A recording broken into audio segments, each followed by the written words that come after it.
1,211. Think about that number for a second. That's the sheer volume of publications out there totally dedicated to finding alternatives to gross domestic product, or GDP. For over 50 years now, incredibly smart people have been trying to figure out how to measure a society's success by looking at things like human flourishing, sustainability, and well-being, instead of just raw economic output.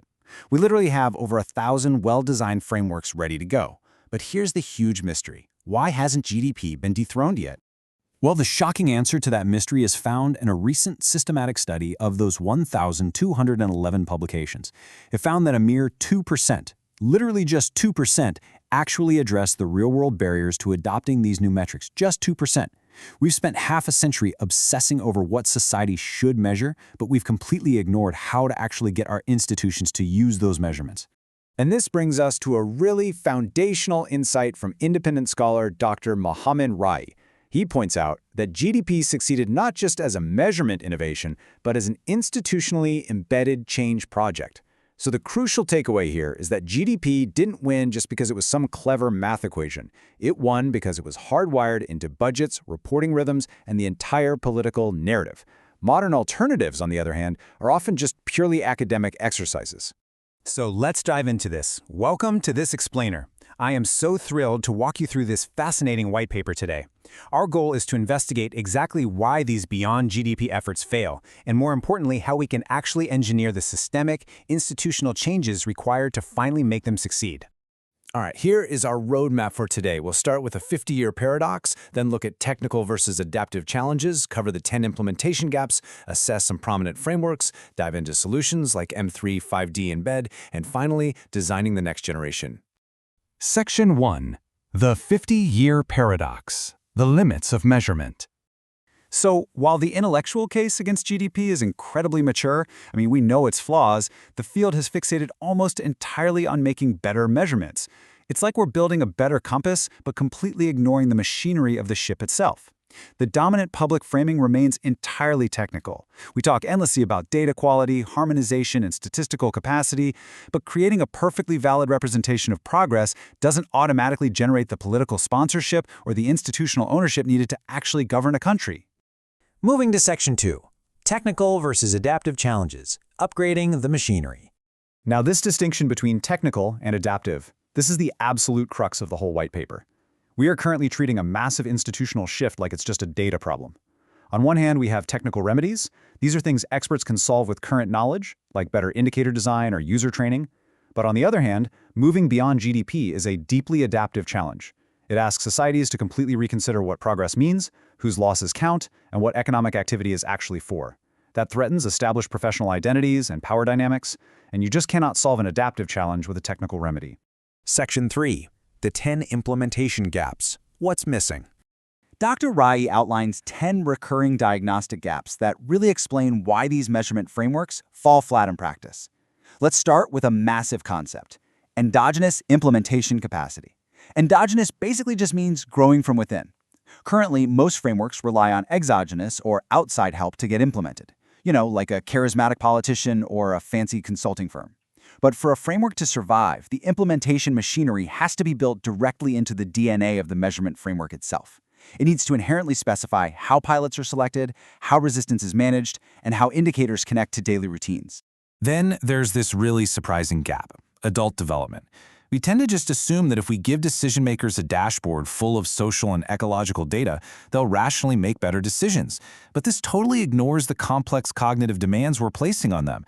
Do our leaders actually have the meaning-making capacity to transition away from a single, simple growth narrative like GDP and instead balance incredibly conflicting values and long-term consequences? It's a massive developmental hurdle that we almost never acknowledge. Another major gap is what's called temporal intelligence. Imagine driving a car down the highway, but your speedometer only tells you how fast you were going last week. Dashboards frequently mix current activities, predictive signals, and long-term lagging indicators into one big confusing pile. This completely deprives politicians of the timely feedback they need. If they roll out a policy today, they need to know what signals to watch tomorrow, not just wait 5 years to see what happened. And there are several other recurring gaps too. We see things like failing to sequence scale, when everyone wants to jump straight to national reform instead of starting with a single city or agency. We see a lack of interdisciplinary teams. Frankly, we have way too many economists and nowhere near enough change management experts. Now, the issue isn't that these skills have zero presence everywhere, it's more that there's just an inadequate implementation density across the board. The tools aren't sharp enough, early enough, or integrated enough. All right, Section 4. Assessing prominent frameworks. Grading the alternatives. So how do the 12 most visible alternatives out there actually grade against these gaps? Interestingly, standalone indices, like your basic happiness index, score terribly on implementation. But governance-integrated systems do much, much better. Take Wales's Well-Being of Future Generations Act, or New Zealand's Living Standards Framework, for example.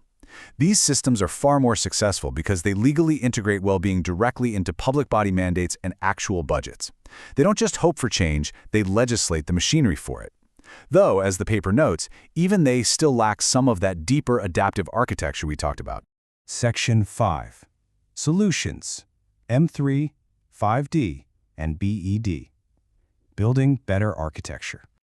Okay, we've agitated the problem enough. Let's look at the actual constructive design architecture required to finally succeed, starting with the M3 innovation topology. This solves the scale problem. Instead of swinging for the fences with a macro-level national overhaul right away, M3 provides a logical, sequential pathway. You start micro, change one specific routine. Then mini, reorganize a municipal budget or a single government agency. Build the implementation muscle there. Then let that evidence cascade up to the macro-national level. Next up is the 5D meta-theory. This is all about ensuring a framework's underlying assumptions perfectly align. You've got telos, the ultimate purpose. Axiology, what is valued. Epistemology, what is valid knowledge. Ontology, what actually exists.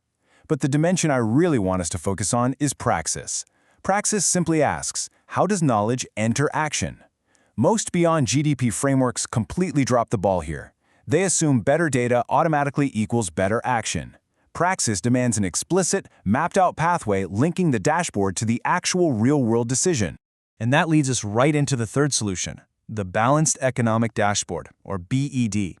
This is a super powerful worked example of what happens when you build temporal intelligence and values directly into the measurement architecture itself. Instead of just listing a bunch of data, it clearly separates current, leading, and lagging indicators. And amazingly, it uses reverse scoring. So if an economic activity is actively harmful, it negatively impacts the score, rather than being counted as a positive GDP boost just because money changed hands. Make sense? Finally, Section 6. Designing the Next Generation. Principles for Action. Let's wrap this up with an actionable roadmap for policymakers and advocates who actually want to get this right. First rule, never ever launch a measurement architecture without a change architecture right next to it. Diagnose the adaptive human challenges, the loss of status, the identity threats, before you start arguing over data points. Sequence your scale using that M3 method. Explicitly design your praxis. And above all else, treat institutionalization as the ultimate outcome. A successful Beyond-GDP effort isn't a published report or a shiny new website. It's when you can track change decisions across political cycles. Which leaves us with this profound, lingering question to close out our explainer today. Are we just producing a better account of progress, or are we designing the conditions for it to actually govern?